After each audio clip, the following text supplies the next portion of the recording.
नमस्कार दोस्तों, मैं अनिक गोयल आज आपके सामने फिर से एक नई वीडियो के साथ उपस्थित हुआ हूँ। उम्मीद करता हूँ कि आप सभी को मेरे पिछले वीडियो पसंद आए होंगे और आप सभी स्वस्थ होंगे और मस्त होंगे। तो चलिए आज हम शुरू करते हैं एक नए टॉपिक के साथ। आज का विषय है अनुपात। जैसा कि आपका पिछले वीडियो में मैंने अनुपात के बारे में बताया था, आज मैं अनुपात के प्रकार और समानुपात के बारे में अध्ययन कराऊंगा।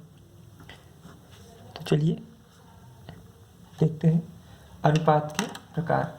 देखिए, अनुपात को उनके प्रकृति के आधार पर कई वर्गों में विभाजित किया गया है। जैसे पहला आता है अनुलोम अनुपात, जिसे डायरेक्ट रेशियो बोलते हैं। अनुलोम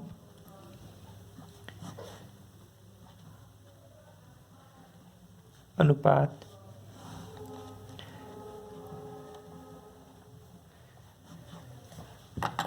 अनुलोम अनुपात अनुलोम अनुपात ऐसा वह अनुपात जिसमें दो राशियां इस प्रकार से एक दूसरे से संबंधित होती हैं, इसमें एक के बढ़ने पर दूसरी राशि में भी बदलाव होता है, अर्थात दूसरी राशि भी बढ़ती है और एक राशि के घटने पर दूसरी भी घटती है।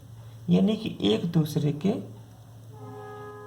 साथ साथ, ठीक है, एक दूसरे से संबंधित हो रही है, एक दूसरे से संबंध बना करके ये अपना रेशियो, अपना अनुपात बना रही है। ठीक है, यानी कि एक राशि में अगर बढ़ोतरी की जा रही है तो दूसरी राशि में भी बढ़ोतरी होगी। अगर एक राशि में घटोतरी हो रही है, घट रही है, तो दूसरी राशि भी घट जाएगी। ठीक है, तो आइए हम परिभाषा इसकी बता देते हैं आपको। इसे इंग्लिश में भी कहते हैं डायरेक्ट रेशियो।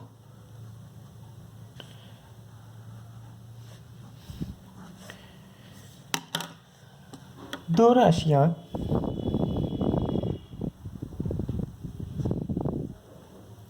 इस प्रकार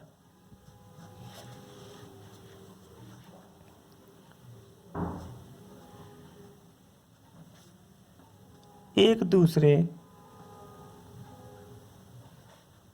से संबंधित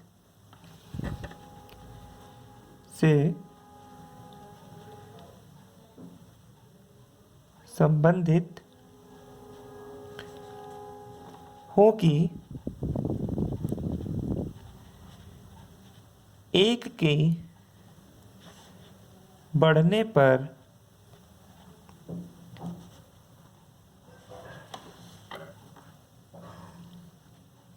दूसरी भी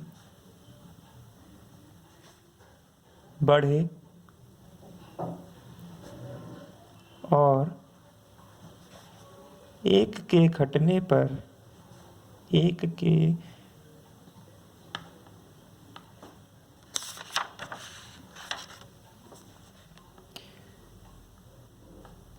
घटने पर दूसरी भी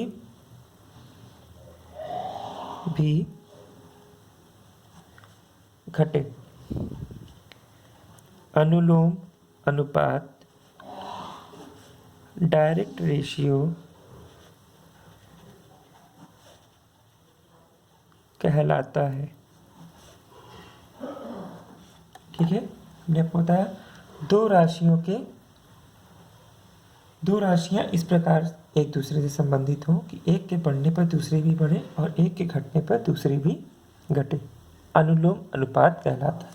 जैसे उदाहरण देख लेते हैं। उदाहरण,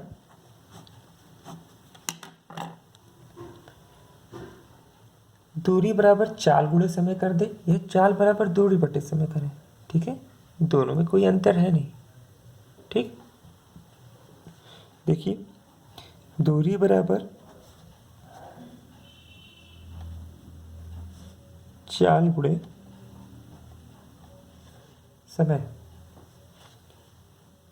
यह चाल को बढ़ाने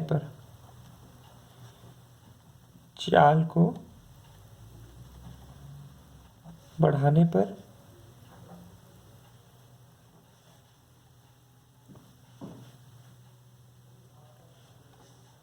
दूरी भी बढ़ेगी,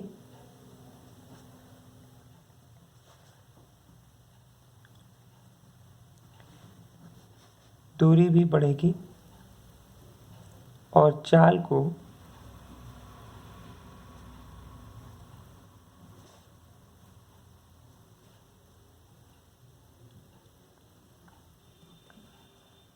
घटाने पर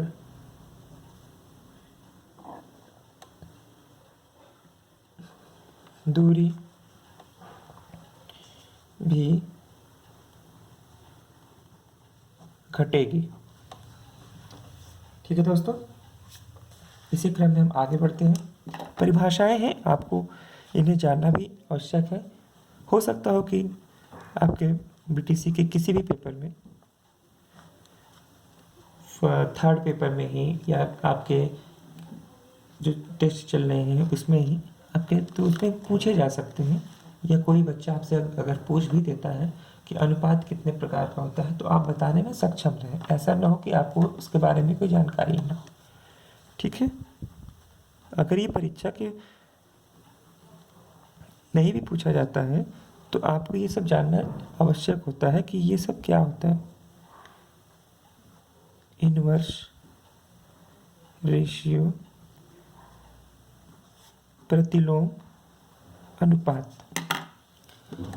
प्रतिलोम अनुपात क्या होता है? प्रतिलोम मतलब कि दो राशियां इस प्रकार से एक दूसरे से संबंधित हो कि एक के बढ़ने पर दूसरी घट जाए। अभी तक देखिए हमने आपको बताया कि दो राशियां इस प्रकार से संबंधित हो कि एक के बढ़ने पर दूसरी बढ़ जाए। ठीक है, लेकिन यहाँ पर प्रतिलोम है, वो अनुलोम था, यह प्रतिलोम है। ठीक है, यानी कि उल्टा। तो इसमें आप लिखेंगे, इसमें हम लिखेंगे दो राशियां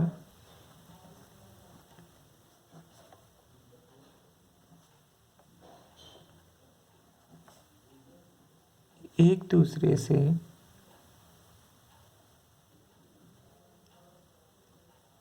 इस प्रकार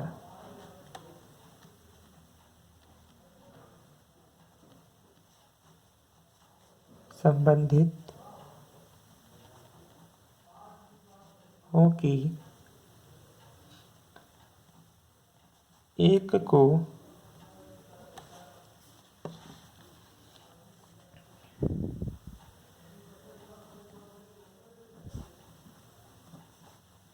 बढ़ाने पर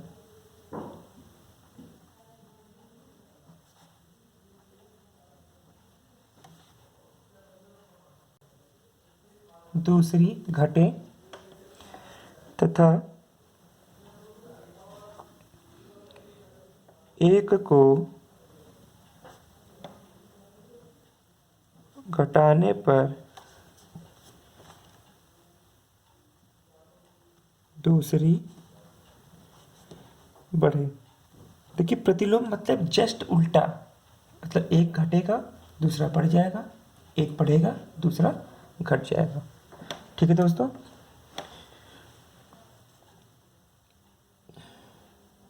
घटे प्रतिलोम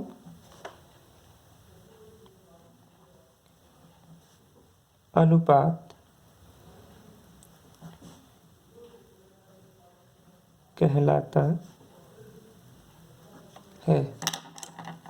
ठीक है दोस्तों, आइए उदाहरण देख लेते हैं। जैसे यदि हम पहला ही उदाहरण देखते हैं, चाल बराबर दूरी बटे समय। हमने उसमें बताया आपको कि यदि दूरी को बढ़ाया जाए, ठीक है, तो चाल घट जाएगी, या चाल को बढ़ाया जाए तो दूरी भी बढ़ेगी। ठीक है, और दूरी चाल को अगर घटाया जाए तो दूरी भी घट जाएगी। ठीक, लेकिन यहाँ प्रतिलोम करना है। ठीक है, तो यहाँ पर वही फार्मूला लिख के हम इसे इस तरह से बता सकते हैं कि यदि हम समय को घटाते हैं तो चाल बढ़ जाएगी। ठीक है, यानी कि कम समय में हम अधिक से अधिक दूरी घटने के लिए हमें अपनी चाल को बढ़ाना होगा। ठीक है, यदि हम 10 कदम 2 मिनट में पार कर रहे हैं तो हमको 10 कदम 1 ही मिनट में पार करना हो। ठीक है, यानी कि समय को हमने क्या कर दिया, घटा दिया, और चाल को हमने बढ़ा दिया। ठीक है, अब वो 10 कदम हम दौड़ कर पार करें, चल कर पार करें, किसी तरह से भी हमें वो 1 मिनट के पहले 1 मिनट के अंदर पार करना है। ठीक है, और यदि समय को बढ़ा दिया जाए, इसका मतलब कि हम चाल घटा दें, यानी कि हम धीरे धीरे चलें।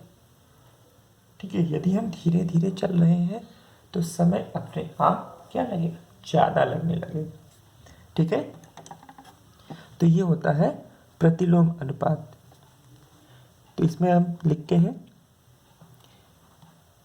चाल बराबर दूरी बटे समय। यहाँ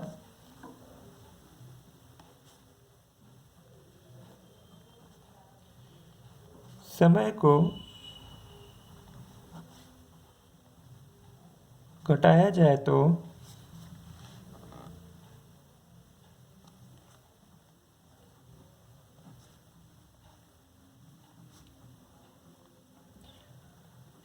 चाल बढ़ जाएगी, और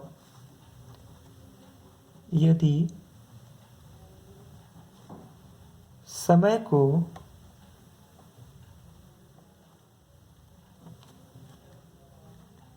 बढ़ाया जाए तो चाल घट जाएगी।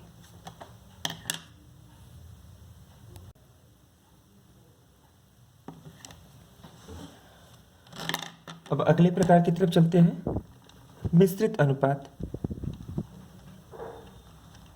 दोस्तों थोड़ा सा तेज मैं आज पढ़ा रहा हूँ, क्योंकि प्रकार बहुत ज़्यादा इम्पोर्टेंट नहीं है, लेकिन मे भी हो सकता हो कि कोई भी एक परिभाषा दे करके यह प्रकार ही आपसे पूछा जा सकता है। तो इसे आप सिर्फ नोट कर लीजिए, या तो फिर आप इस वीडियो को भी देख लीजिए। ठीक है, आपको चीज़ें समझ में भी आएंगी और याद भी हो जाएंगी। मिश्रित अनुपात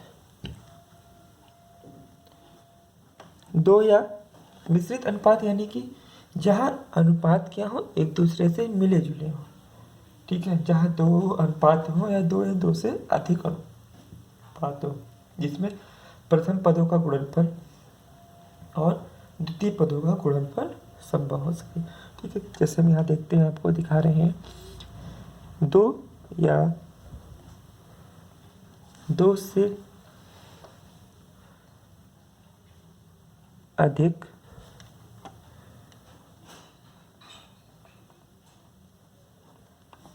अनुपातों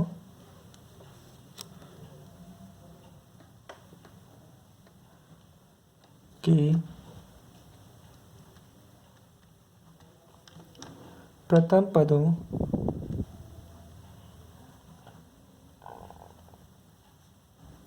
का गुणनफल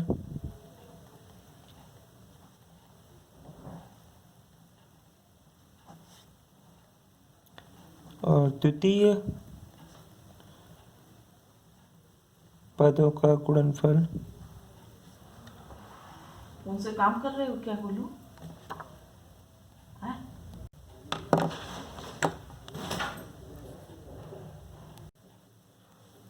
देखिए दोस्तों, दो या दो से अधिक अनुपातों के प्रथम पदों का गुणनफल और द्वितीय पदों के गुणनफल में जो अनुपात होगा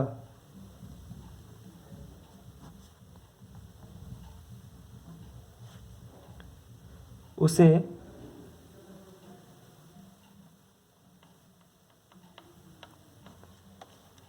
मिश्रित अनुपात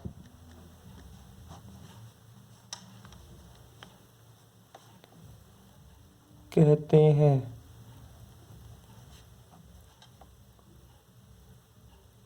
ठीक है दोस्तों, उदाहरण देख लेते हैं, आपको ये स्पष्ट हो जाएगा।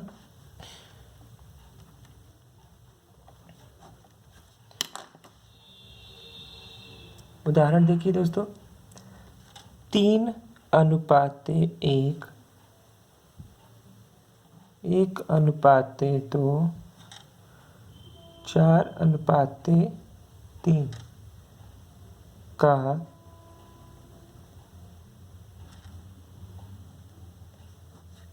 मिश्रित अनुपात बराबर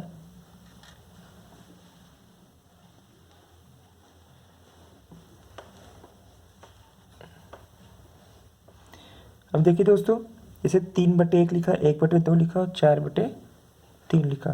ठीक है, तो इसे ऊपर वाली संख्याओं का ऊपर से गुणा और नीचे वाली संख्याओं का नीचे से गुणा कर देते हैं। ठीक है, देखिए इसको अगर हम मान लीजिए अनुपात को हम बटे में लिखते हैं अगर, ठीक है, इसे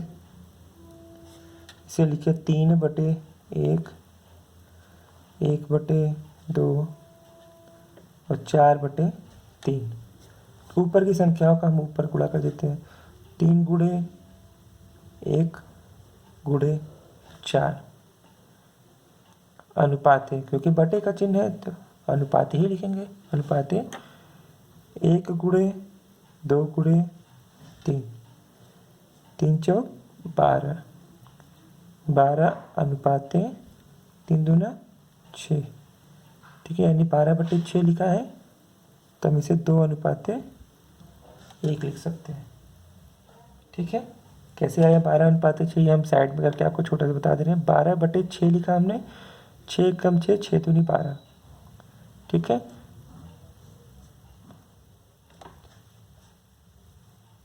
आगे बढ़े। अगला है अनुपात का प्रकार का, ये दूसरा और एक ये पहला। 3 हो चुके हैं, चौथा है आपका वर्गानुपात। चौथे में आता है आपका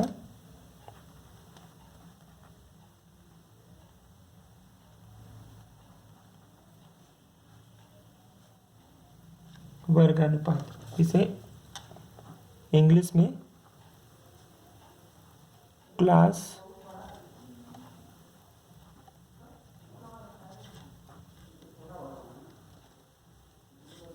रेशियो कहते हैं।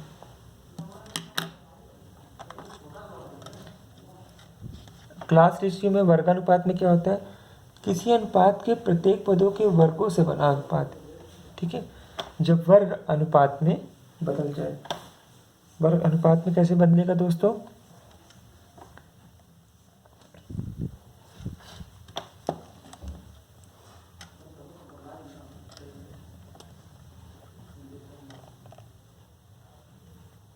किसी अनुपात के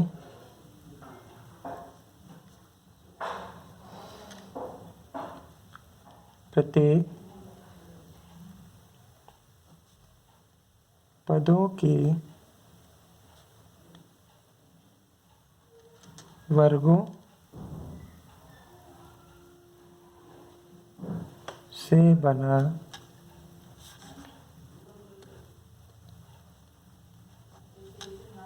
अनुपात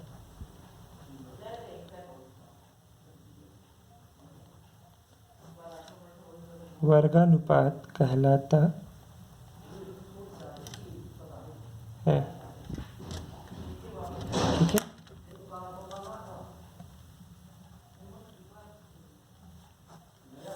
उदाहरण देखिए दोस्तों, 4:5 का वर्गानुपात बराबर, अगर हम इसको 4:5 को 4/5 लिखते हैं और इसका वर्ग करते हैं तो कितना आ जाएगा दोस्तों? 4 चौक 16, 5 बचे 25, अर्थात 16:25। ठीक है, आगे देखिए अगला प्रकार है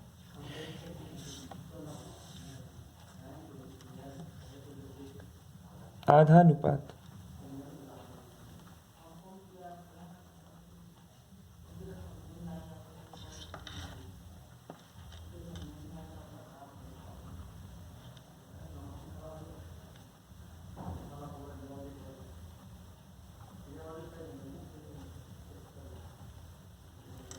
सब डुप्लीकेट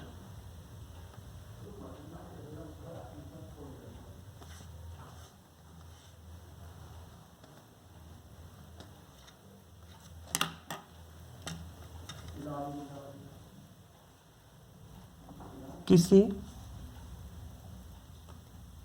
अनुपात के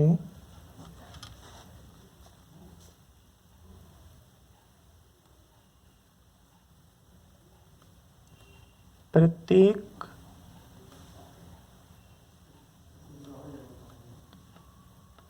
पद के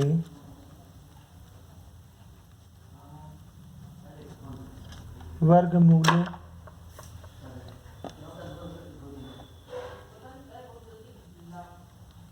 में जो अनुपात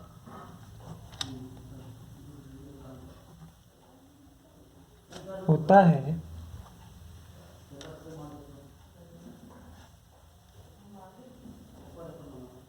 उसे आधानुपात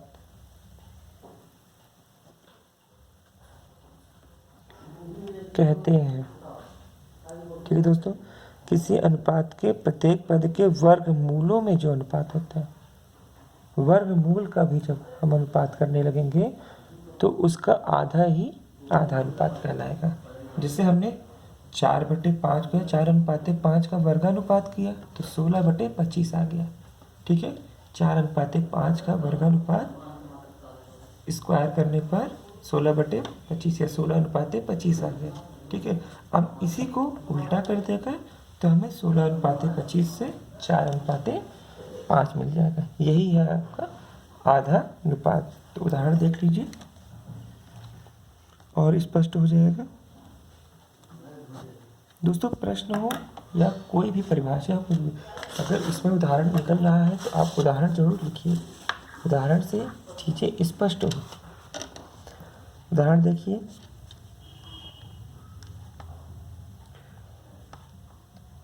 9:16 का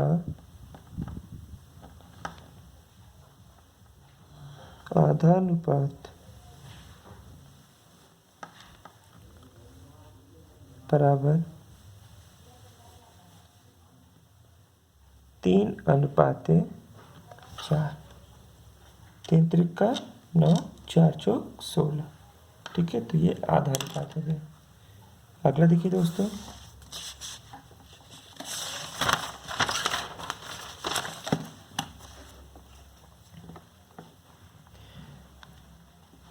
छठा आता है आपका तिहरा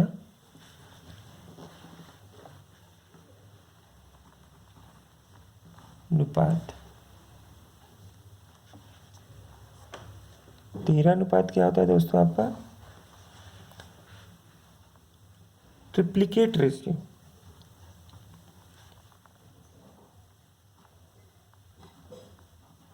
ट्रिप्लिकेट रेशियो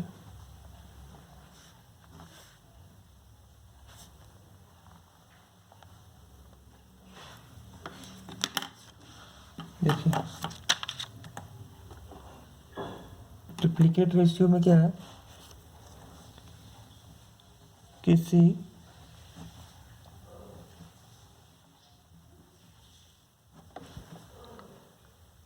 अनुपात के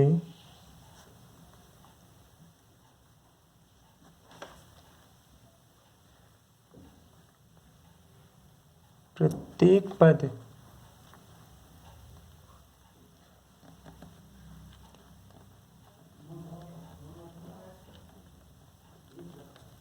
के घनों से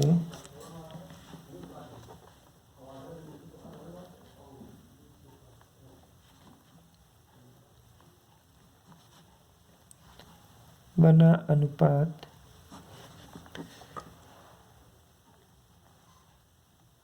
तिहरानुपात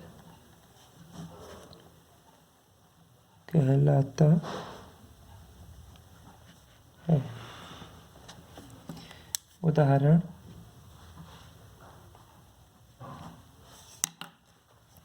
3:4 का तिहरानुपात, हमने लिखा है किसी अनुपात के प्रत्येक पद के घनों से बना अनुपात तिहरा अनुपात कहलाता है। यानी कि 3/4 का यदि घन कर दे, कितना हो जाए, 3 त्रिक 9 त्रिक 27, 4 चौक 16 चौक 64, ठीक है। यानी कि 27 अनुपात 64, ठीक है दोस्तों। ये आपका तिहरा अनुपात हो गया। इसके बाद आता है अगला तिहाई अनुपात। तिहाई अनुपात, ठीक है दोस्तों।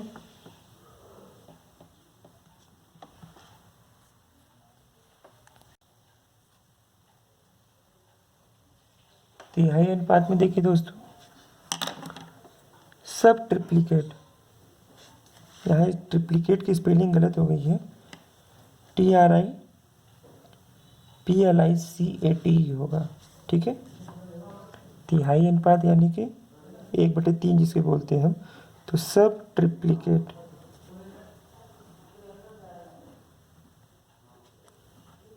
रेशियो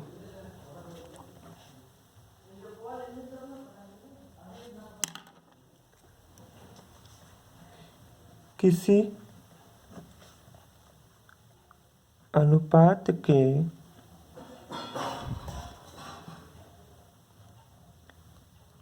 प्रत्येक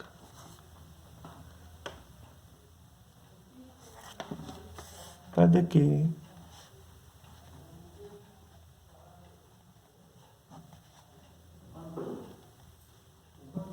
घनमूलों से बना अनुपात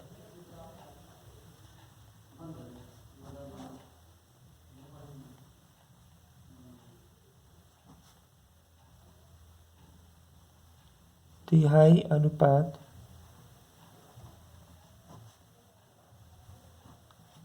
कहलाता है।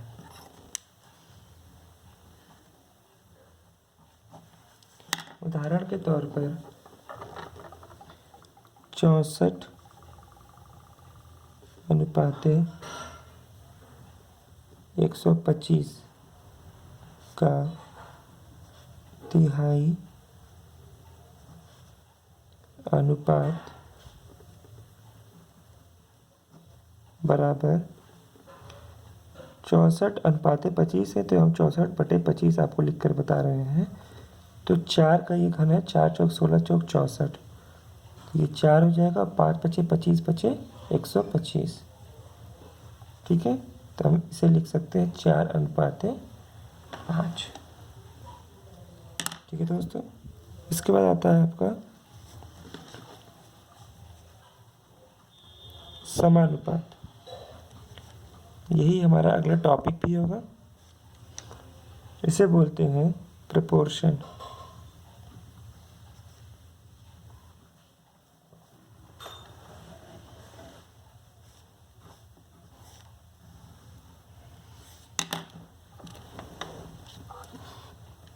इसमें अब परिभाषा में बताएंगे कि यदि दो अनुपात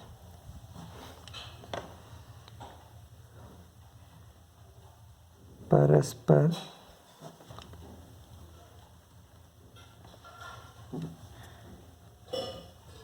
समान हो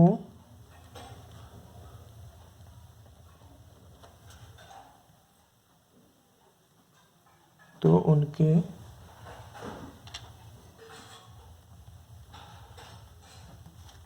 चारों पद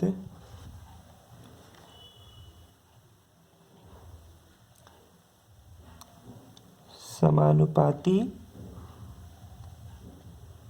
कहलाते हैं, ठीक है दोस्तों। उदाहरण देख लेते हैं। A/B बराबर C/D, ठीक है। यहाँ ABCD परस्पर समानुपाती कहलाएंगे, क्यों? क्योंकि A/B बराबर C/D है। तो हम समानुपात को हम चिन्ह से दर्शाते हैं, ठीक है। जैसे ये एक चिन्ह आपका लगा हुआ है बस ऊपर और नीचे एक बिंदी लगा दी हमने, बताया था कि यह अनुपात का चिन्ह है। इसी तरह से हम समानुपात के चिन्ह में लिखेंगे जो बराबर का चिन्ह है, ए अनुपात बी समानुपात, इसे हम समानुपात बोलेंगे। बी समानुपात सी अनुपात डी। ठीक है, यही आपका समानुपाती होता है। उम्मीद है दोस्तों आपको ये सभी प्रकार जो है याद भी हो रहे होंगे। आप इसे एक बार पढ़ लीजिएगा, आपको अच्छी तरह से समझ में भी आ जाएगा। जहाँ नहीं समझ में आता है आप कमेंट बॉक्स में कमेंट कर सकते हैं। अगला हमारा है आखिरी, विततानुपात। विततानुपात,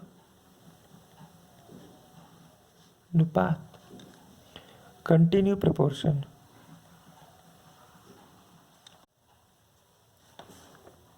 कंटिन्यू प्रपोर्शन में क्या होता है?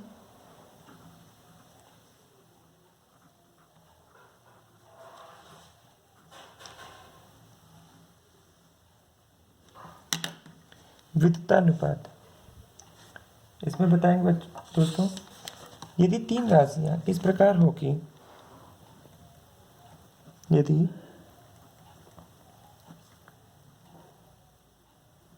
तीन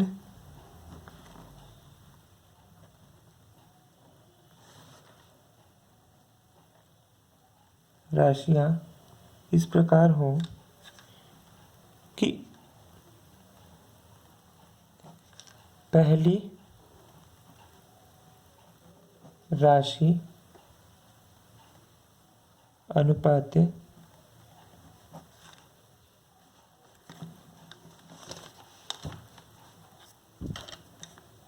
दूसरी राशि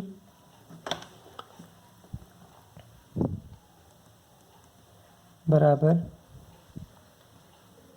दूसरी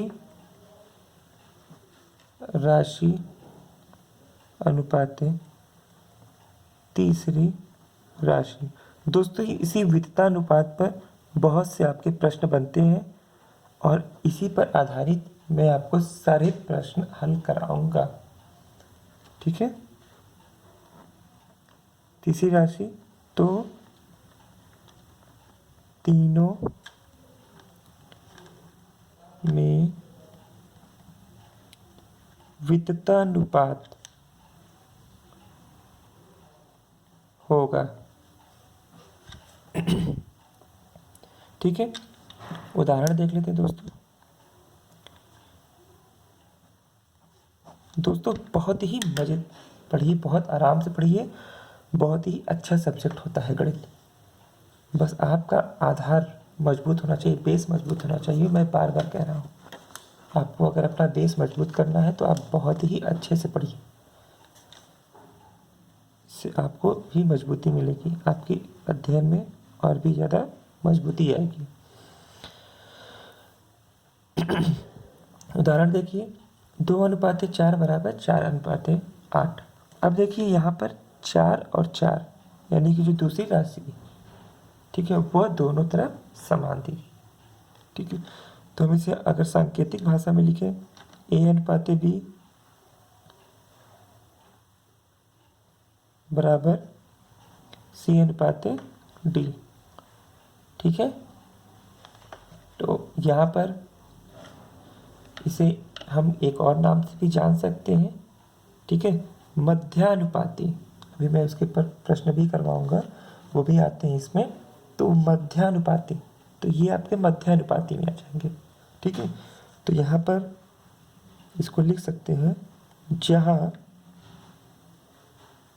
B² बराबर AC।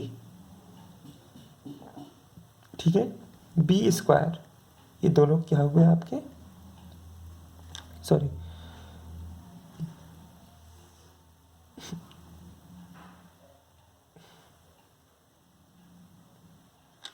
A/B बराबर B/C।